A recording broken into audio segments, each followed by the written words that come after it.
Hello, everyone. Thank you all for coming. We're just gonna wait maybe 1 or 2 more minutes, just in case anyone else plans to join before we get started here. And feel free to pop your name in the chat and introduce yourself, whether you're a council member or a guest today, so we can kind of all know who is with us.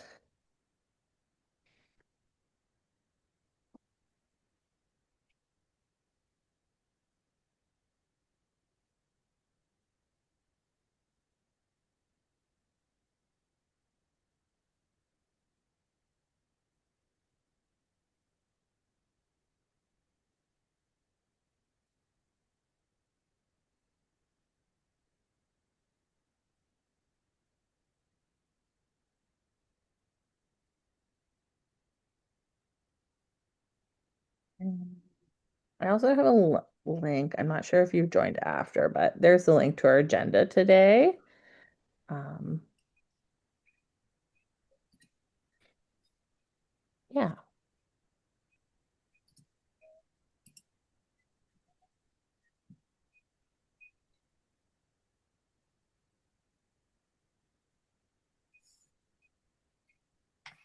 Yes. And if you want a copy of the recording or the slides after, you can, because we didn't have people registered, so we don't have everyone's contact. But you can email us at our, well,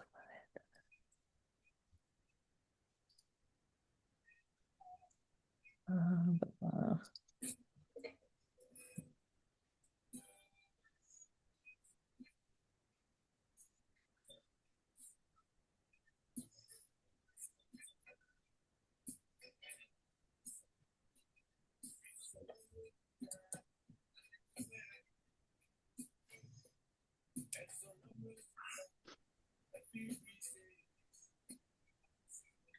Initiative.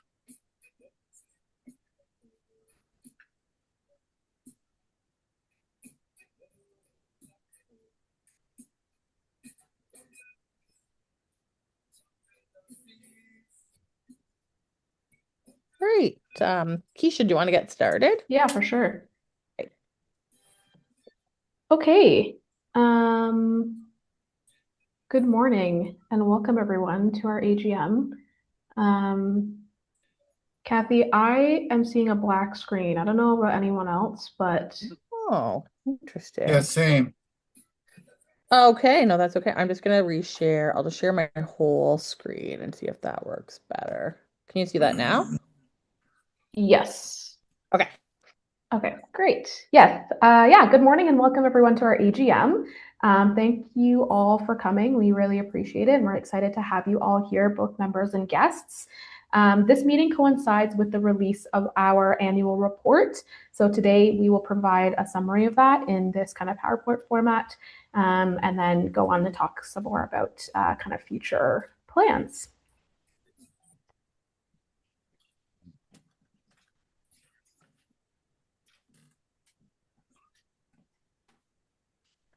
We're going to start with a land acknowledgement. The photo you see here is of Sweetgrass, and it was taken on a visit to the Wampum Learning Lodge at Western University. Highly recommend if you get a chance to go there to take that opportunity.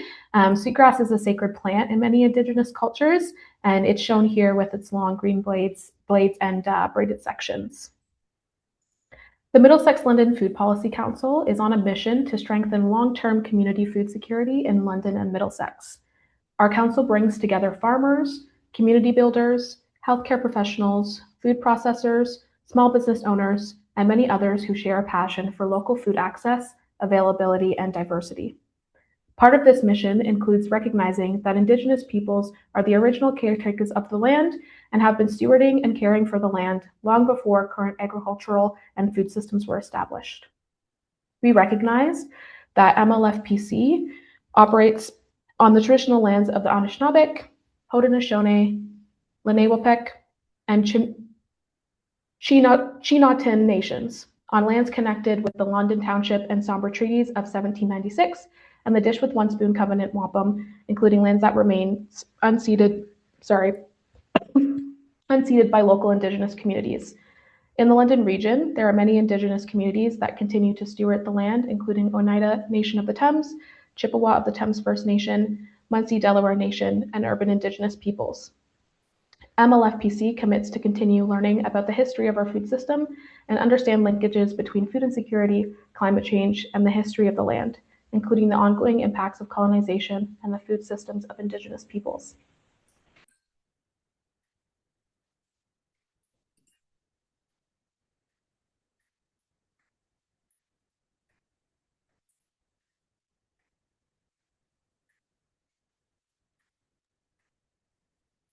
Before we get started, we wanted to thank everyone who has supported us in photography over the years. All the photos you'll see on the presentation today have been taken by our members or volunteers. A special thank you to Donna Curry as well, who has been one of our longstanding photographers.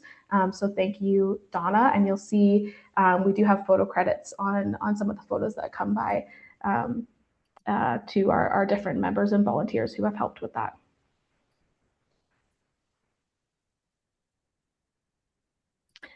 So just a note that this meeting is being recorded. And again, I want to welcome our members and guests.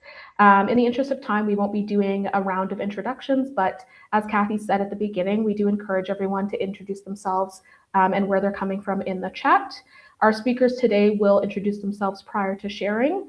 So to start off, my name is Keisha, and I am the current chair of the Middlesex London Food Policy Council.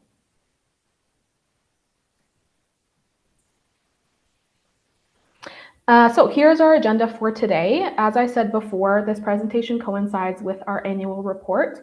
So we will start by reviewing our 2025 year. We'll then briefly discuss our goals for 2026 and then have a Q&A.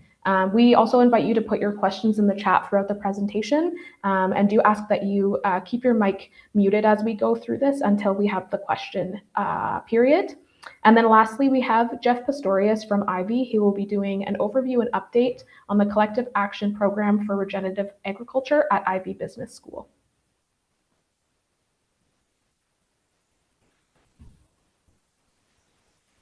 So 2025 was a year of transition and action for us.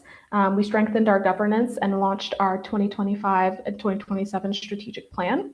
We expanded partnerships and impact through various events and projects, including the Food Systems Summit, the Regional Food Systems Alliance, the Food Champions Campaign, and our newsletter. And we will review each of these projects today.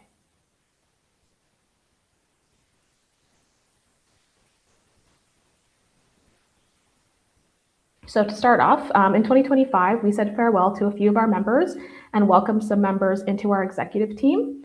Jose Medina served as our vice president for many years and stayed on as a member afterwards.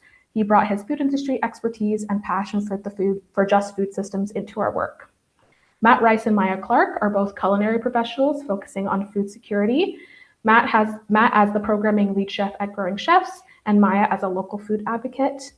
And finally, Megan Papadakos, who is a gardening educator and sustainability advocate who supported our work. So thanks to those four, and we wish them the best on their future endeavors. We also want to note as well that we had 2 Canada Summer Job positions from June till August, and you can find more information about them in our annual report. And then we also welcomed Eunice as our secretary, who you will hear from today. Eunice has been volunteering with us and working with us through the CSJ program for many years. And then we also welcomed Vritika Patel as our treasurer, who filled a very important role as that.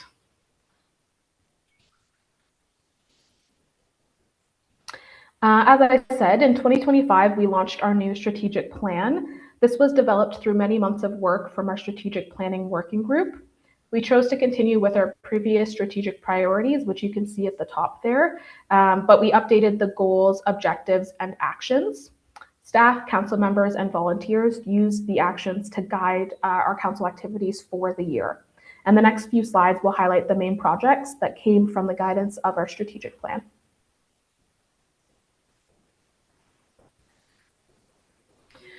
So starting with our terms of reference update, which was in support of our governance structure. Some major changes that we made include increasing our council size from 15 members to 17 members to build capacity.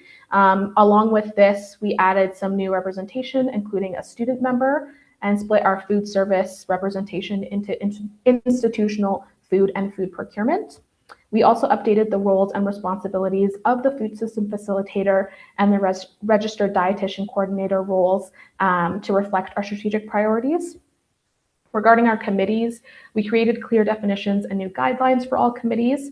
We added public members on all of our core committees, which replaced our public action groups from 2024.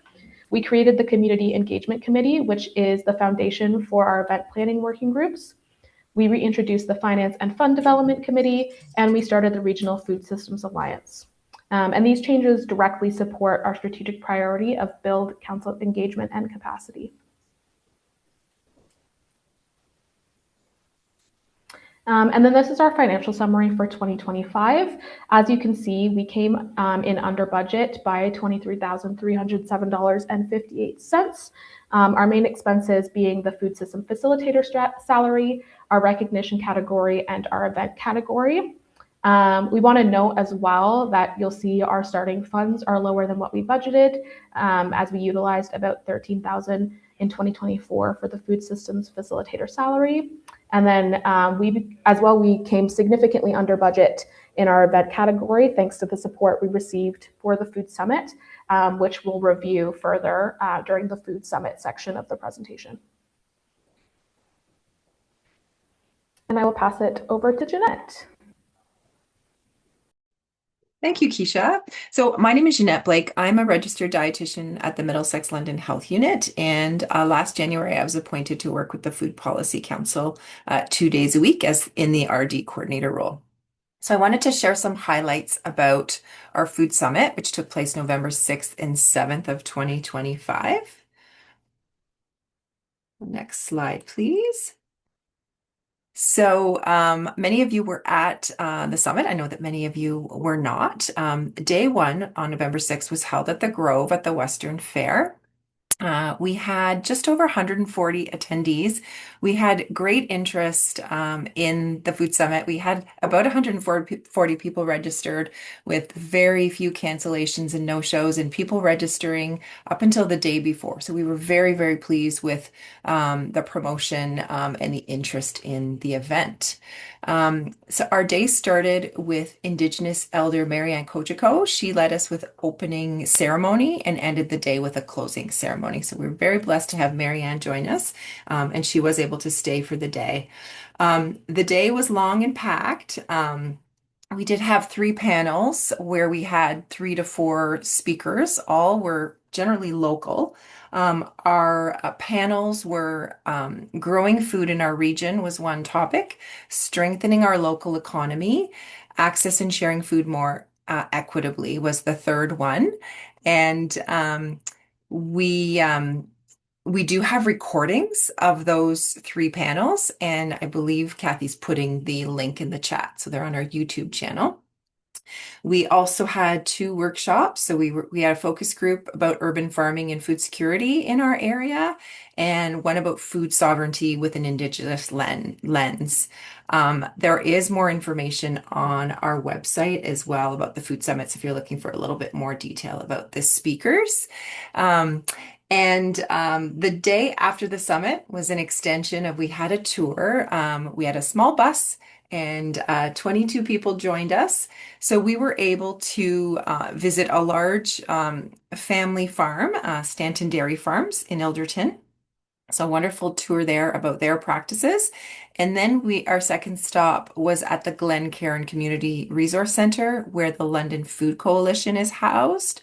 So we were able to learn a little bit more about their operations, enjoy a beautiful lunch made with rescued food.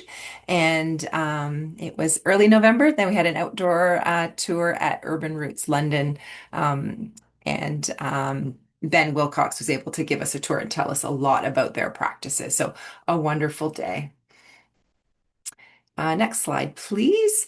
So to pull this together, starting in June of last year, we formed a working group. So we put a call out and we got a really great response. So over 15 individuals and organizations reached out and offered to help us.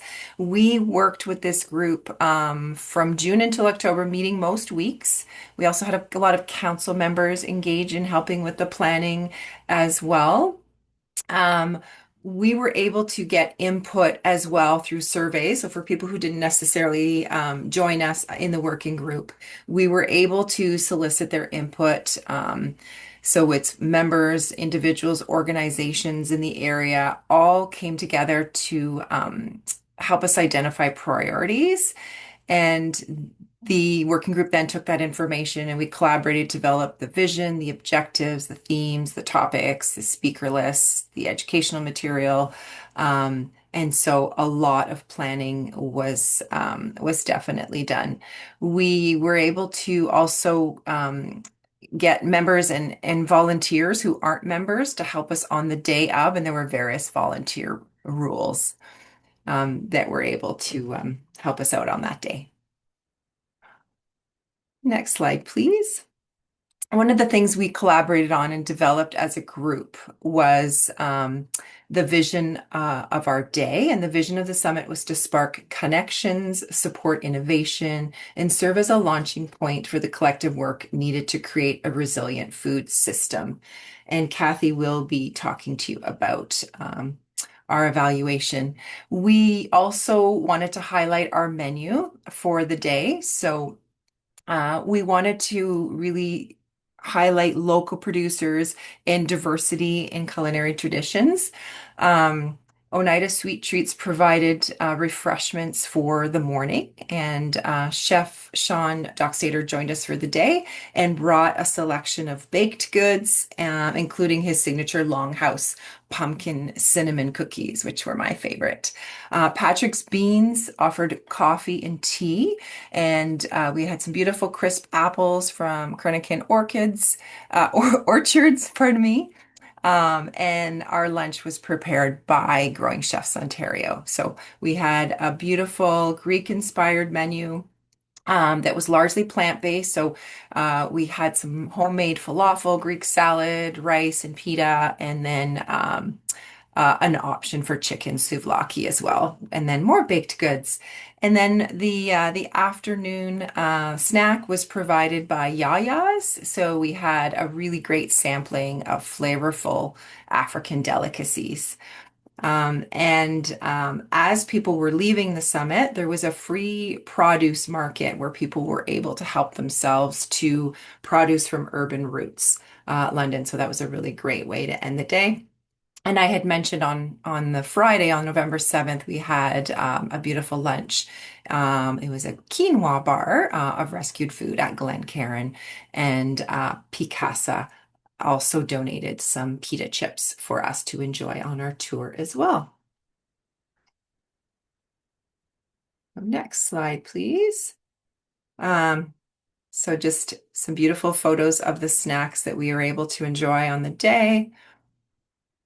And then the next slide as well.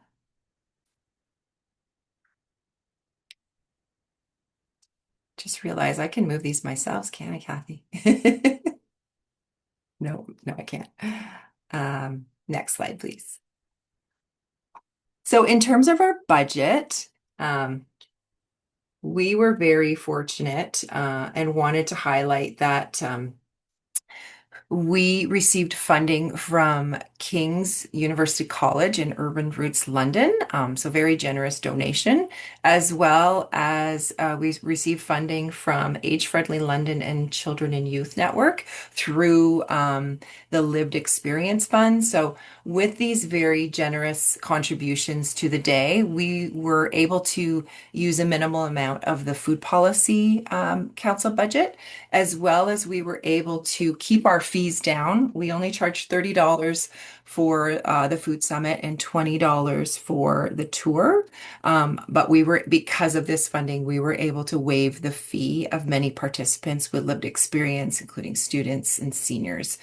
So very, very important contributions that we're very thankful for. And next slide, please. So also wanted to highlight that we had prizes for the day. So donations from Nuts for Cheese and Small World Mycology, Egg Farmers of Ontario, and the image of the pin with the squashes was made by Michaela Stevens of Flourish and Grow. So we were able to include that in our draw and it was absolutely beautiful. And then, yeah, promoting those honey Dijon pita chips, which were quite delicious as well. And Kathy's going to play for us a short video that she created, and it's a summary of our learnings. It's already been shared on social media, and when the video is done, I will turn things over to Kathy to talk to you about our Food Summit evaluation. Thanks, everyone. I'm just going to reshare so that I'm sharing the sound. Oh, perfect. Thank you. Back here.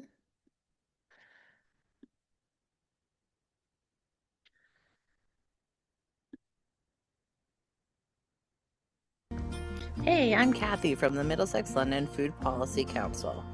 What do you think it takes to build a resilient food system? We explored this at the Cultivating Resilient Food Systems Summit in November 2025. And 4 themes kept coming up. Number 1, we need to value farm labor. Farm work is hard work and essential to a strong food system.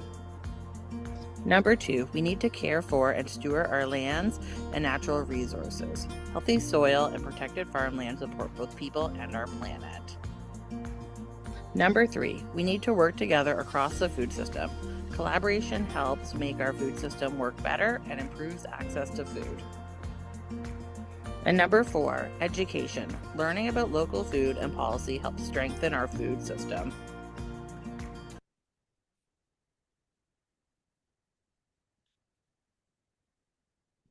Right. Before I go into the results, I'm just going to make sure that I drop in our chat.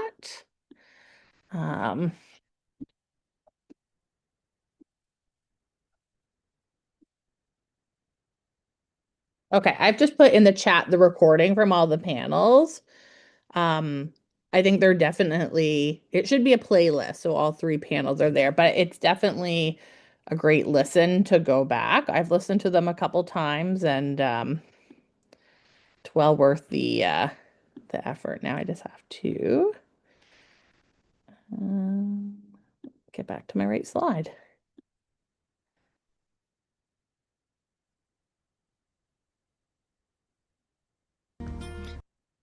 All right, so I'm going to talk about the summit evaluation. So we did, we provided a paper form for people to provide feedback on the summit, which we collected at the end of the day.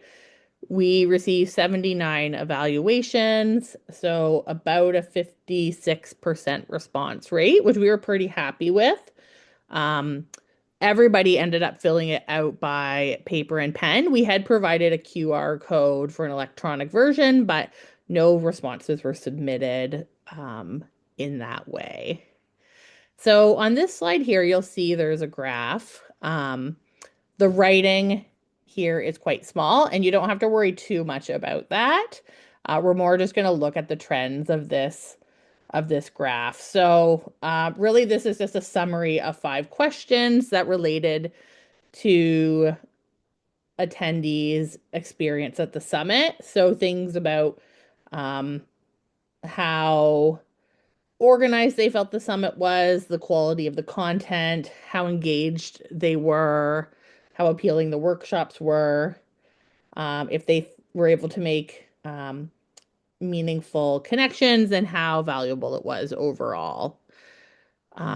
So the green bars, so both the dark green is strongly agree, and the lighter green is agree. So if you sort of just look at the amount of green overall, that was the prominent response, that people either strongly agreed or agreed regarding the things I just mentioned. So really across all questions, there was a positive response. and 89 to 97% of the participants rated the summit positively. There was a few neutral ratings, but again, very few people disagreed, and nobody strongly disagreed with any of the categories. So, based on that, we sort of extrapolated that the food summit left participants feeling inspired, connected, and satisfied. And we were really pleased with the feedback that we received. And we had done a lot of public engagement, or I guess community engagement in planning it to really try to meet the needs of our audience. So we were quite happy about this. Here's a couple of quotes, again, just to pull the voices of the people at the summit. So the first one, as a person with disabilities, I felt comfortable, welcome, and at home in this space, the Grove, and with the hosts and fellow participants. And then the second one was genuinely one of the best all-day professional developments I've attended in my career. Amazing work, and thank you.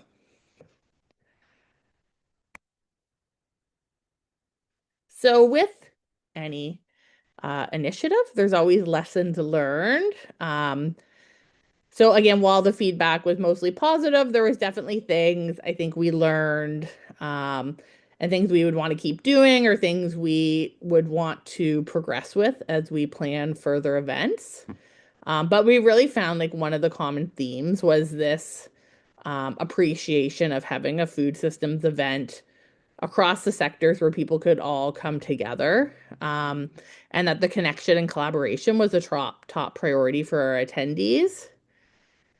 There was feedback, and while I think we did it, I think there's room to maybe enhance or improve on it.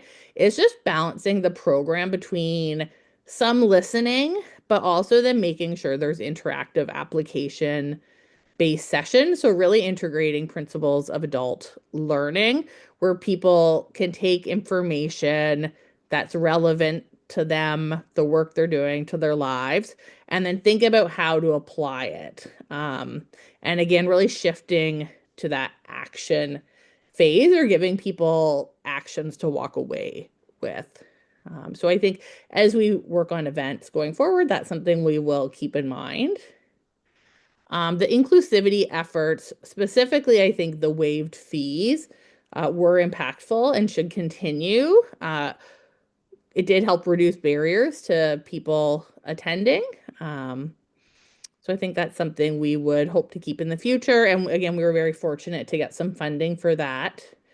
There are opportunities to reach more diverse and underrepresented audience, and this could be around demographics, such as reaching more youth, more BIPOC individuals, or other sectors like the processing sector or other areas of our food system. And we hope as we can continue to build these relationships and as events like these, we'll be able to integrate in those audience. So in terms of our next steps, which were some of our recommendations that came out of the summit, for 2026, we're going to explore some smaller, more focused or shorter events to build on the momentum of this event. Again, designing events with more networking and interaction built in. Really try to integrate clearer call to actions and ways to get involved.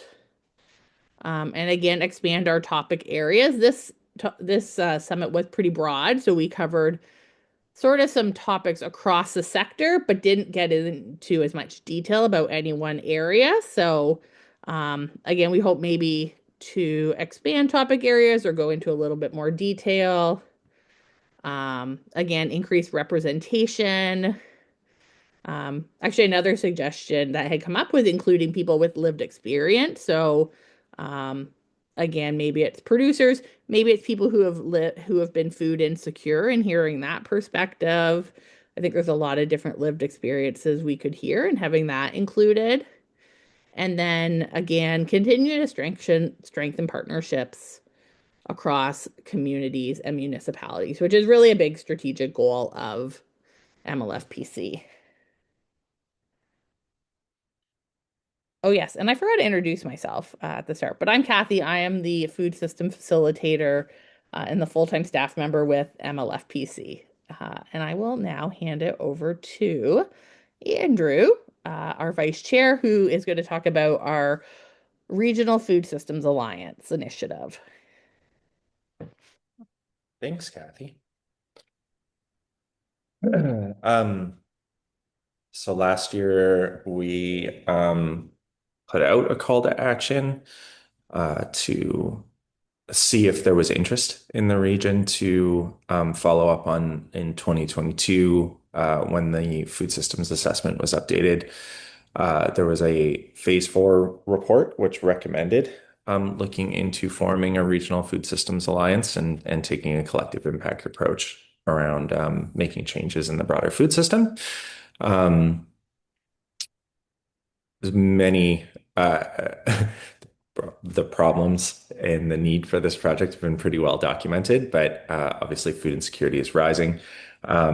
We have some of the highest rates of food insecurity in the region. We're above the provincial average. I believe, if I'm not misquoting, the numbers are that effectively 1 in 3 kids is showing up at school not having properly eaten. And we need to make some changes in how the system works to try and make things a little bit more equitable. So the first meeting that we held, we looked at the outcomes of that report.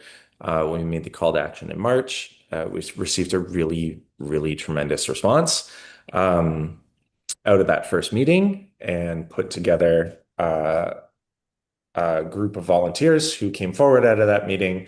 And through April and May, we conducted several visioning sessions where we sat down and looked at other examples of food systems alliances or collectives, dove into what we felt would work the best in our region, came up with a mission and vision statement and a structure for what an alliance could look like. In I believe it was June, we went back to the larger group and that vision and just kind of the structure for the alliance was confirmed. And then in September, we launched the first subgroup, which was the local food economy working group. And then in December, launched the second one, which was around agriculture advisory. And we've had several meetings with each of those groups to date, as well as a meeting around the backbone support group for the economy. So what came out of those visioning sessions was a co-created vision where we look at a thriving local food economy that stewards ecosystems, fosters rural, urban, and Indigenous connections, is rooted in food sovereignty, and coordinates equitable and sustainable access to regionally produced foods.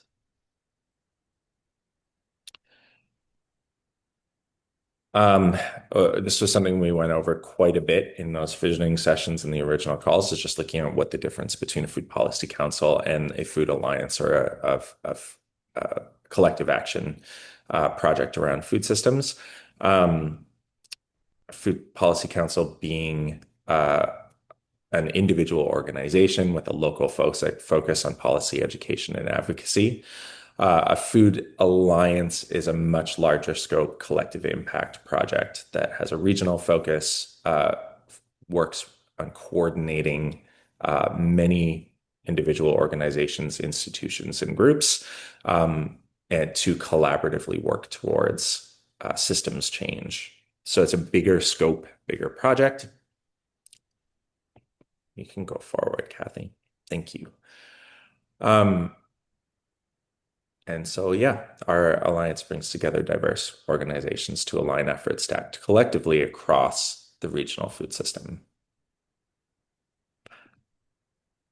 So out of those visioning sessions, we identified 5 areas where we were hoping to form working groups. The local food economy group is focused around the concept of trying to change and increase the amount of local food that is both produced in the region, but then is also purchased and worked into food service in the area. So strengthening local supply chains, increasing local procurement, and creating a food procurement strategy and action plan for further increase. The agriculture working group taking that goal from the local food economy group and starting to look at what it would take and what changes need to happen in our system in order to increase local food production for distribution and use in our local area. And quickly realized in that group that there's a lot of foundational work that needs to happen to understand how a shift that's at large would need to take place. So we started getting into a lot of just system mapping at the agricultural level to kind of figure out what was in place and identify where changes would be needed. As all collective impact projects, as we dove into both of those areas, the sheer size and scope of the work became pretty apparent, and how much goes into creating systems change. So also in that difference between Food Policy Council and something like this, quickly realized that this is a much longer term and bigger scope project than anything we've taken on before, but it's also very exciting. And Kathy, what's next before Yeah, so there's a little summary of the partners that came together for the local food economy working group. And the next steps, which we're working on into 2026, are shared resources, looking into creating buyer and supplier connections and expanding engagement across institutions and producers. For the Agriculture Advisory Group, we had over 30 plus stakeholders taking part, including growers, community groups, municipal staff, and elected officials. Next steps there are going to continue mapping the system, identifying opportunities, weaknesses, gaps, redundancies, and missing voices from the table. Thanks, Kathy. I think that was it. That was it. Yeah, so back to the last thing I was just going to say is we've also launched the Backbone group to try and figure out how we can continue to provide support, especially once we get ready to launch potentially 3 other working groups that would be focused on public engagement and education, policy and advocacy, and then food access and distribution for the third piece. The Backbone group would act as follow-up networking, communication, and support for all of the working groups, as well as evaluation and any type of reporting. Again, it's a big project, so it's something we need to be looking at under a multi-year lens, but pretty incredible response to those initial calls to action, and clearly what was done over the past year really supported the research that was done in 2022 identifying the need for this. So thanks, Kathy. Yeah, thanks, Andrew. Great. Yeah, and I think a lot of the initiatives we have been highlighting again is just about this theme of bringing people together to start creating some change, and doing kind of some coordination and that piece. So from a communications perspective, another thing we launched this year with the goal of strengthening our connections and communications to our community, with our primary audience, I think. So this was online or an email newsletter. Our primary audience being actors in the food system, regardless of sector, and our secondary audience being more the general public. But we did launch an email newsletter in which we titled Food System Connections. And this came out of a community engaged learning project that we collaborated with Western University on. And we had a group of 6 students supporting the preliminary foundational work for this. So, researching best practices for an email newsletter, what kind of content, structure, layout, design, accessibility, those kind of things. So they set the foundation for that. and then we were able to launch it in July of 2025. And just our 2025 snapshot, and it has grown a little bit since then, but we ended up getting 173 subscribers. So if you haven't signed up, you can find that on our website, or at the end of the session, I can pop it in the chat. But it's a good way to stay involved with initiatives coming up, like our annual general meetings or events we're running, or other events. We share other organizations' events too. Our goal is to send out an email every 2 months. We initially had the goal of doing it monthly, but just from a capacity perspective, we have a lot of volunteers, but the staff capacity is shared across all these initiatives. So we then readjusted to with the goal to submit or to publish every 2 months. We've had a fairly good open rate so far, so about 44% average open rate, 20% average click rate, which I think is above average. And in 2025, we published three issues.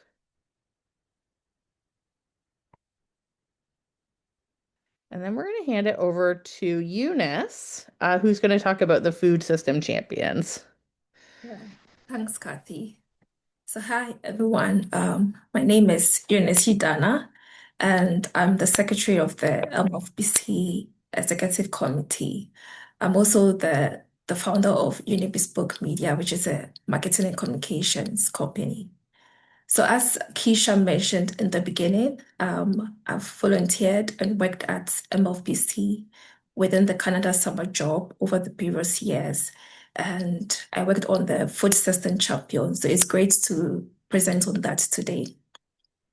So the food system champion campaign is a public recognition and storytelling initiative that acknowledges individuals and organizations contributing to positive change across Middlesex and London's food system. So a food systems champion working group was created in March of 2025, and the goal was to create a new digital badge, which was introduced to improve the visual identity of the campaign. So in 2025, the campaign supported MLFPC's role in promoting awareness, engagement, and collaboration within the regional food system. The campaign was promoted through social media, direct outreach to past champions, and engagements with community partners. In total, there were about 30 food system champions that were nominated and recognized, and they came from diverse or a variety of food system champions. So food system sectors such as agriculture, food hospitality, food literacy, food security, education, and food rescue. MLFPC recognized champions by providing each with a plaque, which was a new addition in 2025. The champions were also provided with a certificate, a 2025 Food System Champion sticker, and were featured on the MLFP's website. So if you go, I think Kathy would also leave a link in the chat box, so you can check out our website to view the full list of the champions. MLFPC also used donations and purchased local products, and they also created 5 curated raffle baskets, which were awarded through a draw. So due to the number of champions recognized in 2025, communication efforts such as the promoting it on the MLFPC website, social media, newsletter, and blog posts, they're still ongoing this year to highlight the champions. So now I would pass it over to Keisha.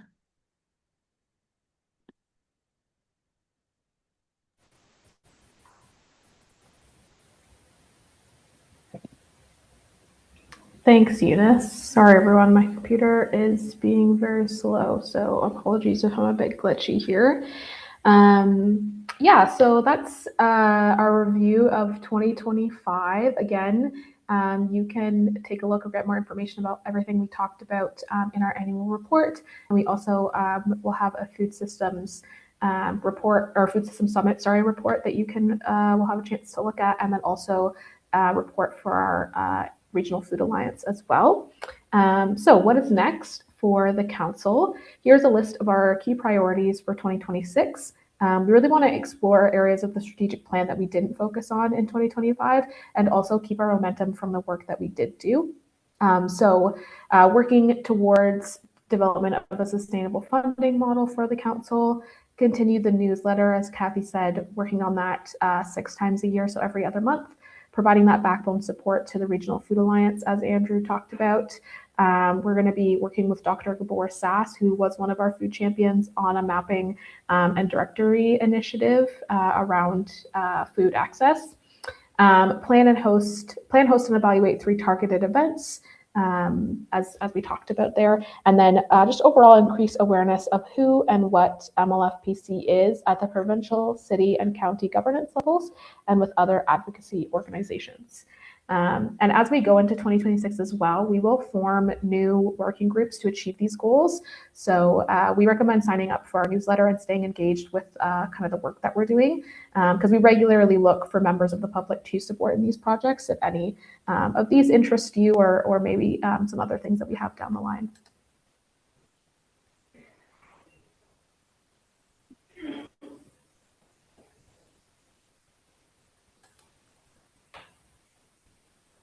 And finally, as we continue to look forward into 2026, we'd like to welcome our new members, Alyssa Rush, Crispin Colvin, Siobhan Waters, Sudeep Pathak, Sienna Burke, and Tracy Rannick. So thank you all for joining the council.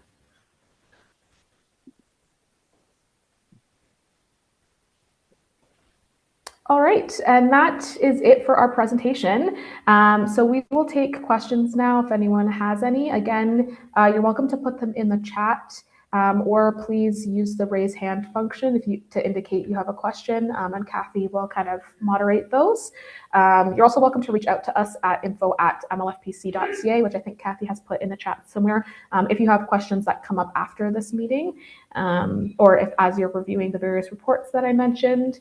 We may also follow up with you if we are unable to answer a question in this moment that you have.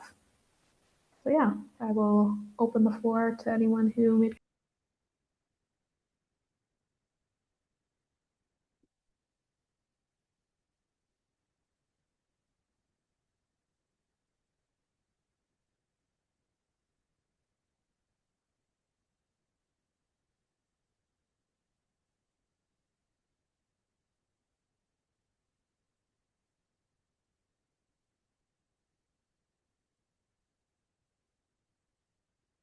Pamela.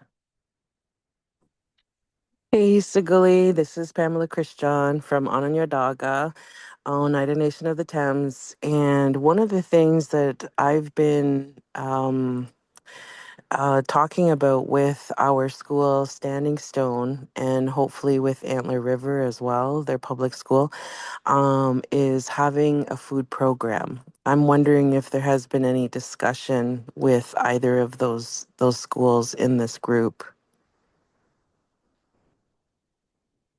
I'm just writing the names down.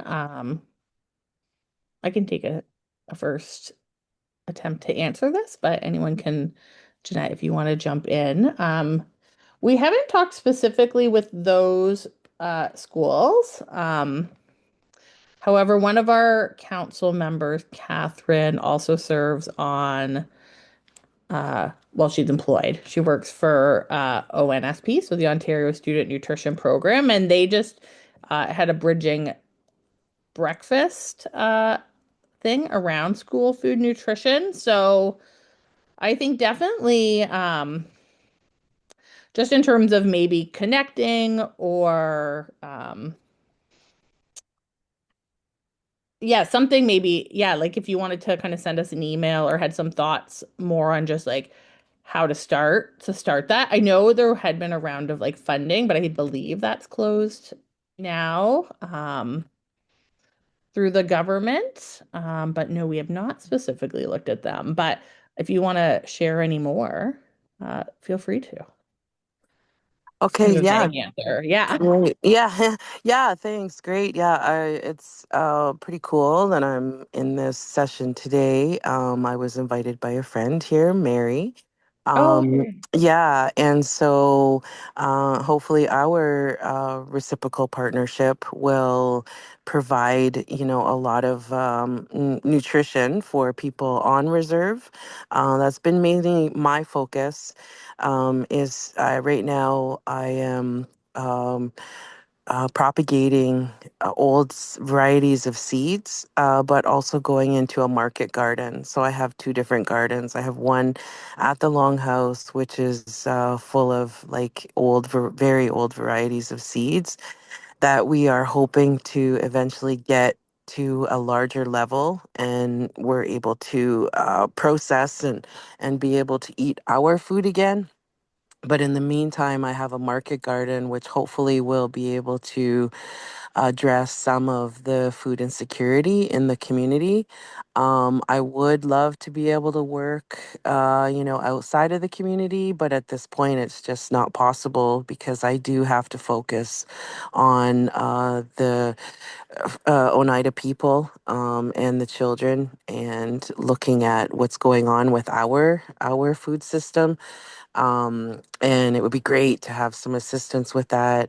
Presently, I am working with the EFAO and the National Farmers Union and a couple of other organizations. But I'm really happy to come in here and to look at the local, what's happening locally, and how we can bring food and nutrition into both schools that are on reserve. Once that happens, then I'll be looking at going outside into Thames Valley. Right now, I'm the Indigenous parent rep for Thames Valley. And this is something that we've also discussed about with nutrition. I just think it would be easier to implement in our schools on reserve at this point. And of course, that's where we have the largest populations of children. But yeah, I definitely reach out. And again, I'm very grateful to be here today. Thank you. Yeah, and we just love hearing your passion and your care. And we would love to, if it's ever an opportunity, to come out and visit. And I private messaged you. So if you want to send me your email and I put my email in, maybe we could connect after the meeting. Yeah, and just even see where there's a starting spot. Corey. Oh, I think you're still muted. Oh, there you go. Sorry about that. How you doing? Thank you very much. I am in Oxford County, but I came to the summit, really enjoyed myself and found it very eye-opening. But my question is for Pamela. I've done some small plot breeding, and I was wondering if I could help with some of her breeding projects to expand her seed bank. Very possible. Yes. And we will connect. Please send me a message anytime. And we have just become registered also as a non-for-profit, and the full name is Food Security Initiative. That's great. Thanks, Corey. And like you said, well, I get for the Food Policy Council, we're Middlesex, London for our alliance. And I think for some of the work, we don't see a geographical boundary as super distinct. So again, happy to collaborate with our partners in I fully understand. I other grew up in counties. Middlesex County, Yeah. so it's sort of passion to my heart. I And grew up in Oxford County, there so you go. It's all part of food, right? it's all So part of food. yeah, So, and it's like who's to define that border, right? So, Pollen doesn't. yeah. All right. If she could just send me a message, and I'll do what I can to help expand her seed bank. Cool. Yeah. And I think I have it set up that you should be able to just private message if you find the person in here. But if not, you guys can both email me and I'll connect you. Thank you very much. That's Yeah. Any other questions or other input on what you'd like to see? Um, what you'd like to see. And I also see our next speakers here, so we can move on to the next portion.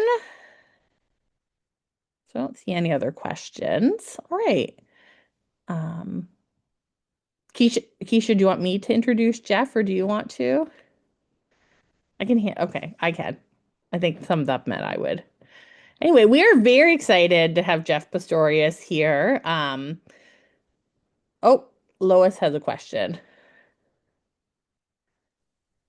I had actually written it in the chat, but you missed it. I did. So sorry. I'm just wondering who on London City Council is the representatives for the city with the Middlesex London Food Policy Council. Yeah, great question. So Hadley McAllister is our appointed city rep.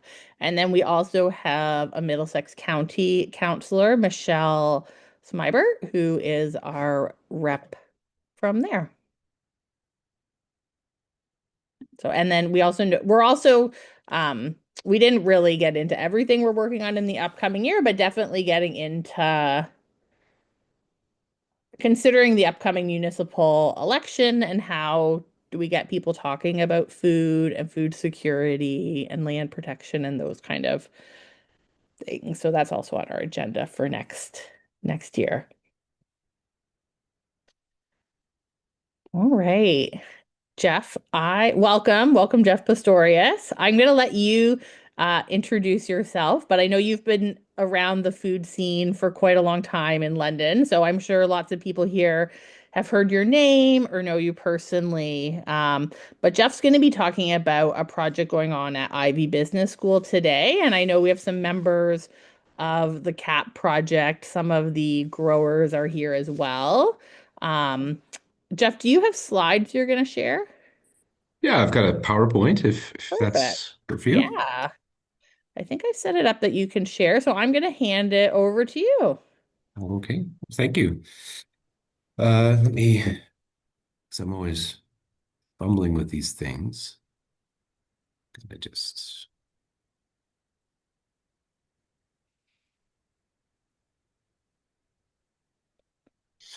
All right.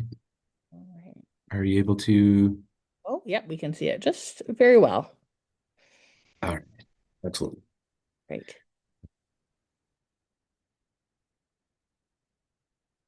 All right. Well, good morning. Thank you for having me. My name is Jeff Pastorius, and I'm the program manager of the Collective Action Program for Regenerative Agriculture, or as we call it, the CAP.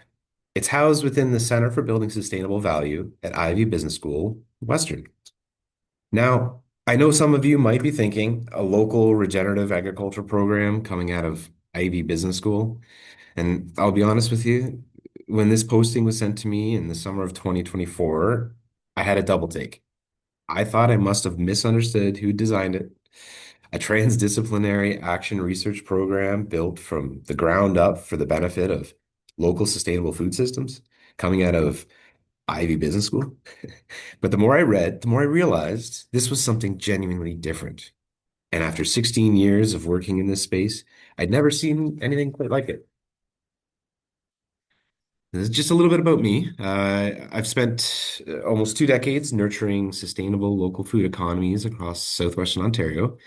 I founded and co-founded many local sustainable food businesses in London: On the Move Organics, the Root Cellar Organic Restaurant, London Brewing, Lullabies, Forest City Botanicals, the Community Food Box Project, to name the more recognizable projects. All of these were experiments, sometimes beautiful, often messy, to connect and strengthen the links among food system stakeholders. Along the way, I experimented with different business models: cooperatives, social enterprises, corporate structures, sole proprietorships, always searching for the structure with the best chance of increasing equity in the workplace and regional ecological sustainability across the supply chain. Some worked well, some didn't. And a few, if I'm being candid, evolved into the antithesis of the original triple bottom line intentions. But that's the reality of taking risks. Trying to build just systems inside unjust structures, and ultimately letting go to watch as they evolve outside of your control. You learn as much as what goes wrong. You learn from what goes as much from what goes wrong as you do from what goes right. But what drives me, what has always driven me, is a deep understanding of the complexity of moving food from farm to table. It is arguably one of the most intricate and misunderstood supply chains in our economy. And the Collective Action Program for Regenerative Agriculture is asking, what if we approach that complexity not as a problem to solve through supply chain operations, but as a systems thinking approach to community economic development built from the ground up?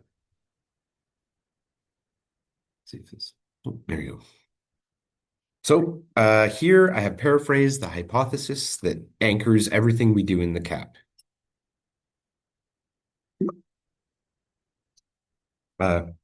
If a diverse cohort of regional farmers is supported through structured trust-building interventions that scaffold a self-governing community of practice, integrating ecological monitoring, economic assessment, and value chain connectivity, then collective and collaborative action will emerge that increases both the agroecological and economic resilience of individual farms and the regional food system as a whole. Now, let me unpack that a little bit here. First, Canada does not yet have a regenerative agriculture standard. The CAP cohort conceives of regenerative agriculture broadly as farming practices that heal the land and community. This takes into account the social, ecological, and economic resilience of a farm.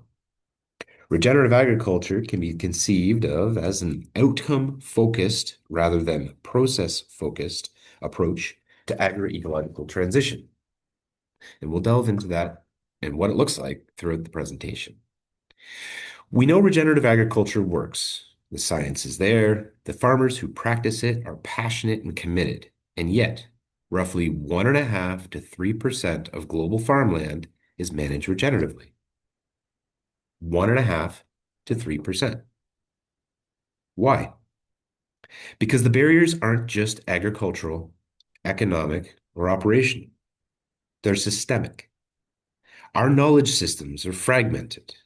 There are few, if any, regional regenerative business communities of practice where farmers can learn from each other, build together, and solve problems collectively. Our financial models don't value soil, water, and farmer health.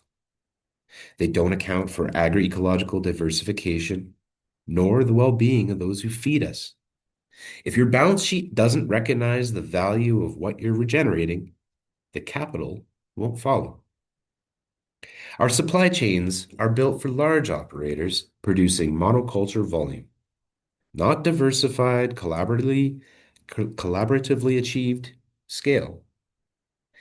If you're a small regenerative farm, the market wasn't designed nor evolved with you in mind. And as this group knows very well, our policy environment incentivizes scale and specialization, not diversification nor nature-based production methodologies. It doesn't penalize the externalities of conventional agriculture. These barriers reinforce each other. No single actor can solve them alone. That's the whole point.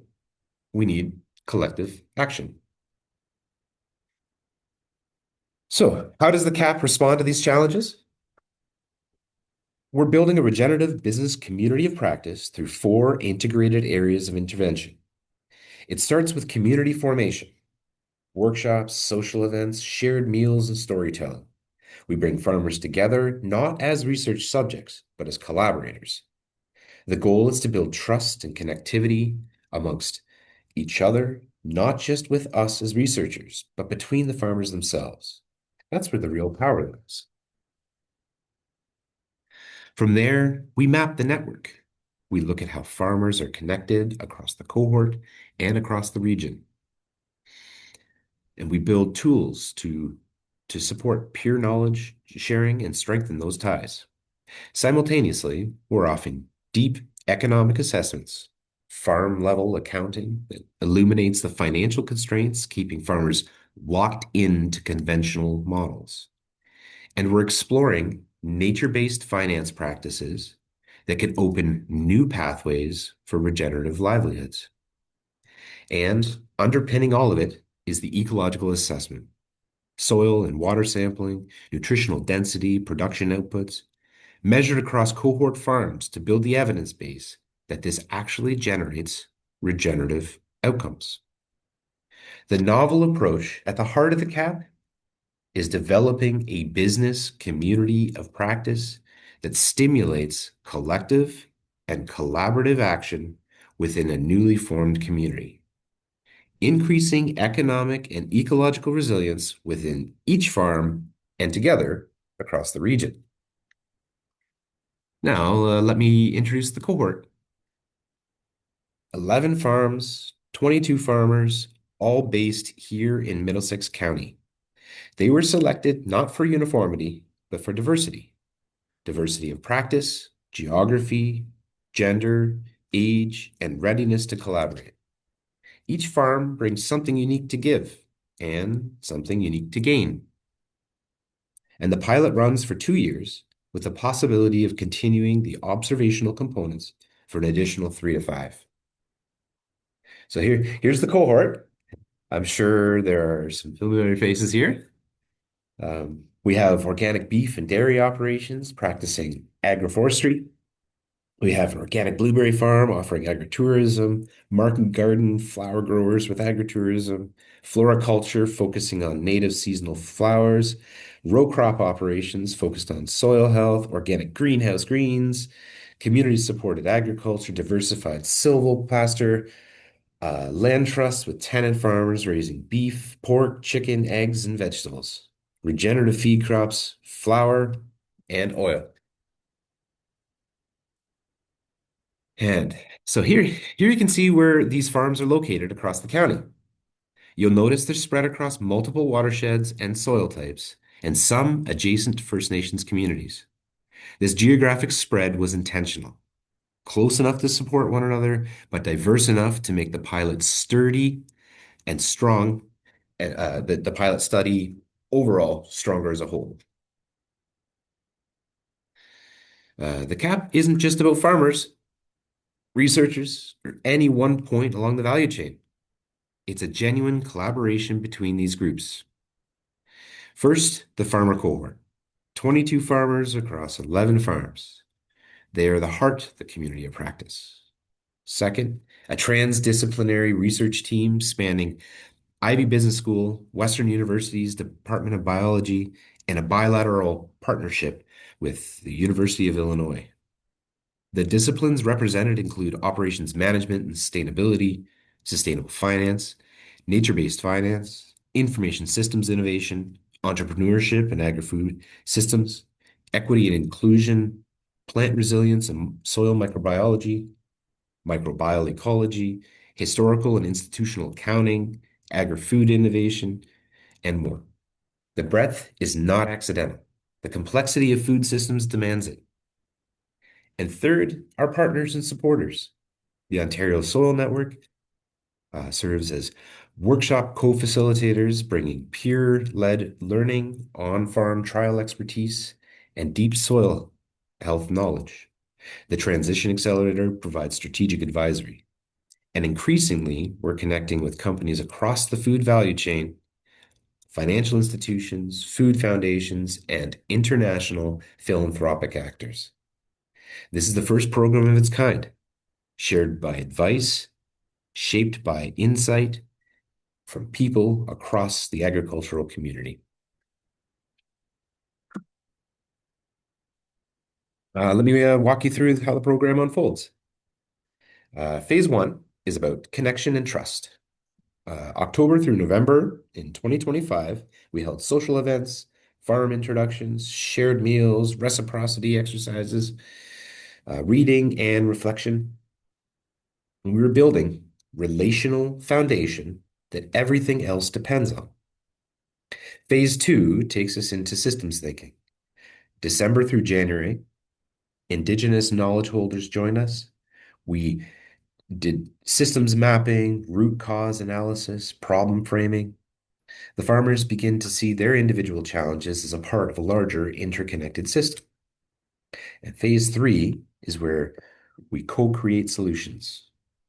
February through March, we've connected with value chain partners, and we learned from what has worked in other regions and other industries. We narrow down the best ideas and test what's practical. This is where the community starts to own its direction. And phase 4, we act, pivot, collaborate, and scale. Spring 2026 through 2027, collective action roadmaps, financial support, adaptive implementation, and ultimately, self-governance.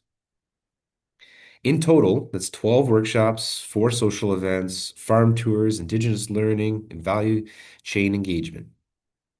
It's a dense, immersive experience, and it's designed to be. So, where does this, how does this all fit? With all the amazing work that the Middlesex London Food Policy Council does and has been doing for years. We see 3 natural areas of collaboration: policy and advocacy, network bridging, like the event taking place in May through Growing Chefs, knowledge sharing, and other areas. But it's not for me to fill in these details. I'd rather we fill them in together through our farmer member cohort based on what the council sees as its priorities and opportunities.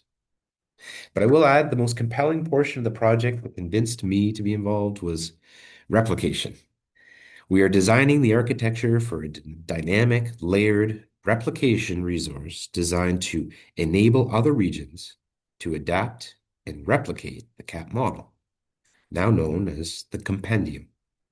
It moves from visual program narratives that anyone can engage with through to operational guides for program managers, all the way down to the scholarly foundations for researchers and institutional partners.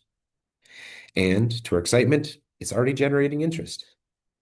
Replication of this program has achieved significant attention from regional and international research institutions. The appetite is there. Leaders in the international food systems transition movement are watching what's happening here in Middlesex County, and they want to know how to bring it home to their communities.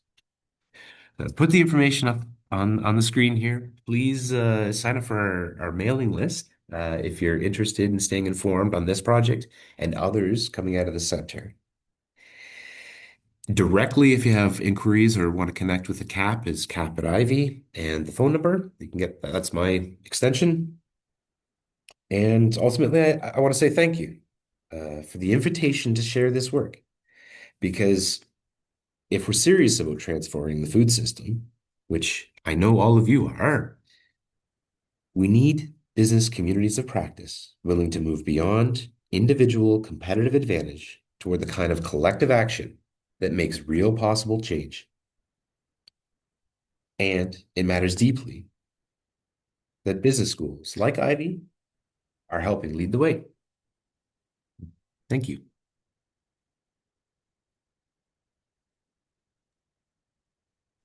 Hopefully that came through okay. Thanks so much, Jeff. Ooh, lots of claps. And I think we have a few minutes for questions.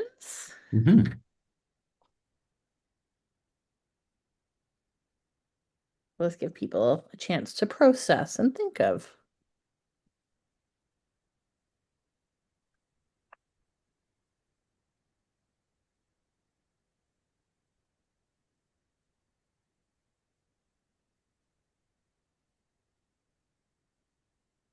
Yeah, so we're kind of mid-stride in the program, and we have a few workshops remaining in the spring, and then we move into some social events throughout the summer, a few more workshops late fall, winter, and into 2027, there'll be theoretically an increase, a significant increase in self-emergence and governance.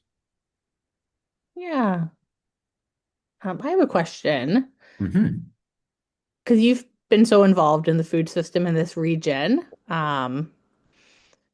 Yeah, what is like the most inspiring or most interesting thing for you being part of this project, just as it relates to your past lived experience in the food system? That's a good question. The I think what caught my attention originally was the acknowledgement of how complex the food system is. Almost I'd say the entire time that I've worked in this world, the majority of people that you interact with have a deep lack of understanding. Um, and it's not anyone's fault. It's systemic, but a deep lack of understanding of how complex all the moving parts are, from putting a seed into soil to having it land on your plate. And it was kind of, well, I don't speaking to a room of people who know this better than I do, but it was constantly so frustrating to try to explain how hard people work in the food system, how little there is available to remunerate and to reward them for it, and how critical the work is that everyone does throughout this process. And it's often feeling like it's like taken for granted. And so when this project came about, it was like, wow, they're really serious about investigating the complex intricacies of every step of this process. And they're also recognizing and acknowledging how important it is for collaboration and community development. It was something that we were always passionate about. The community coincided with the business work that we were doing, and this project identified that very clearly at the heart of what it's doing. So hopefully that answers your question.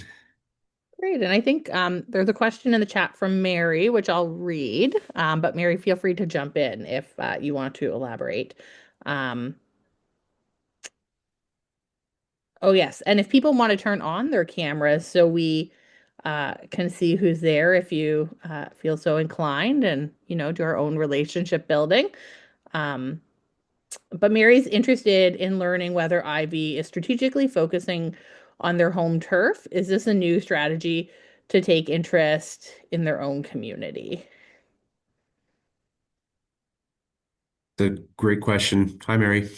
Hi, Ross. Um, yes. I mean, I guess the short answer is yes. The community that has developed of researchers here that are interested in the work that we're doing are remarkable. They're very much focused on making change where they are located. They understand the absolute importance of developing or being a part of or reinforcing communities in and around where you live and where you work. Um, I think it's integral, I guess, to say that these types of practices and this type of investigation or research, however, is incredibly unique, and it's still deeply misunderstood, and it will require a significant amount of energy behind it to continue momentum. With our institution, the largest sort of institution of London, Ontario, Western, with Ivey Business School being one component of it, you can see the ecosystem here sort of forget that it's right in the center of 500,000 people and a region of growers and a community. So anyway, to answer the question in short, right now we're looking good. I really hope if I have any influence over it, we'll continue moving in this direction. So.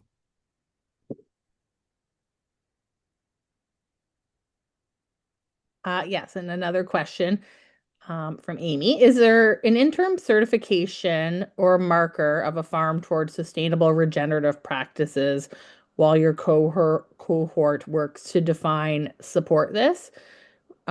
We support institutional buyers to their food budget, good egg practices, but they need to know what to look for.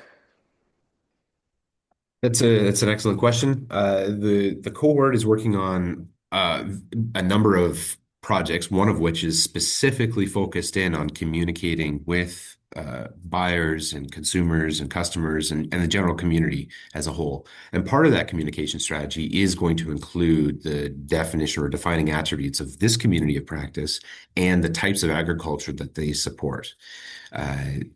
Specifically with the regenerative ag, the first draft of a CSA certification is underway, and it's coming out of the same office here at the Center for Building Sustainable Value. So there is that sort of architecture for the Canadian standard. But insofar as this community practice and this group, they're doing really interesting work insofar as their communication strategy. And so coming soon.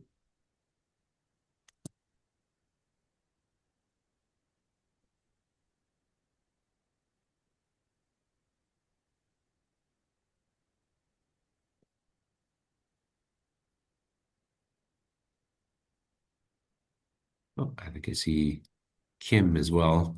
Another grower on the line there. Hey, Kim. We have a few people here. Lois. Thanks, Jeff. Is there like a broader network across Canada that you're aware of, or that you're at least have some sort of connections with? In what sense? Basically, what you're doing is amazing. And you're talking about, scaling up and so forth, but is the Ivey program, are they, I know it's just beginning here. It's a big baby steps right now, big baby steps, but is there a sense that there's other organizations, networks, and so forth across Canada that have similar interests and goals? Mm-hmm.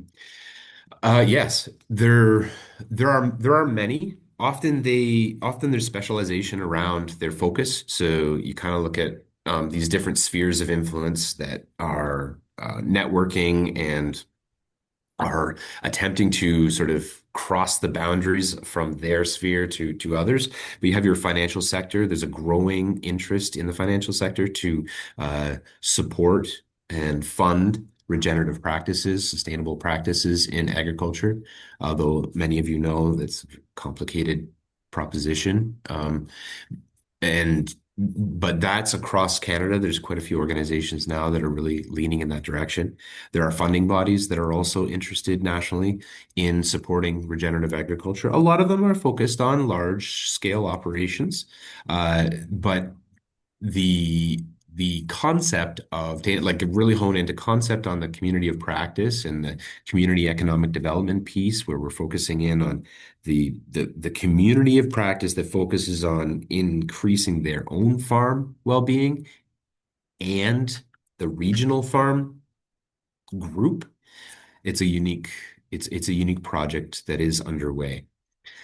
Interest is significant across the country. There are many financial there are many institutions. But academic research centers have been contacting with the interest in replication.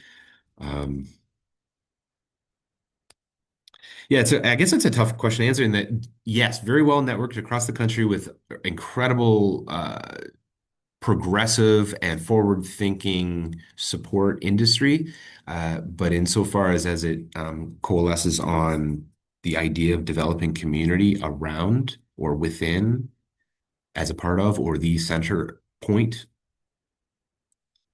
it's a unique thing. And Mary, Lois Mary also just put a link in the chat about some work being done. Yeah, that's just Sean Loney's work at Army of Problem Solvers. He's worked in economic development, more in the Midwest, I think, but just some great cases of doing the work. There's a lot of work being done across Canada. It's not all networked or linked, but there's a lot of people working on it. But Ivey's coming to this. Yeah, it's a pretty big deal. Great presentation, Jeff. Oh, thanks, Mary.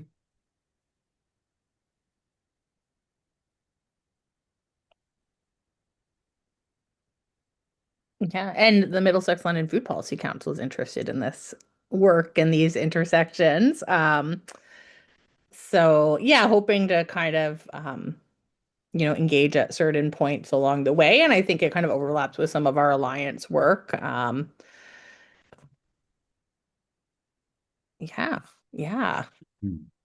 So sign up for our newsletter and you can stay updated. Or if you ever want to join a committee, like just part-time, yeah, we're open to coming in, going out. It's yeah. Yeah, thank you so much, Jeff, for speaking. Thank We you for really having me. appreciate it. Yeah. Yeah.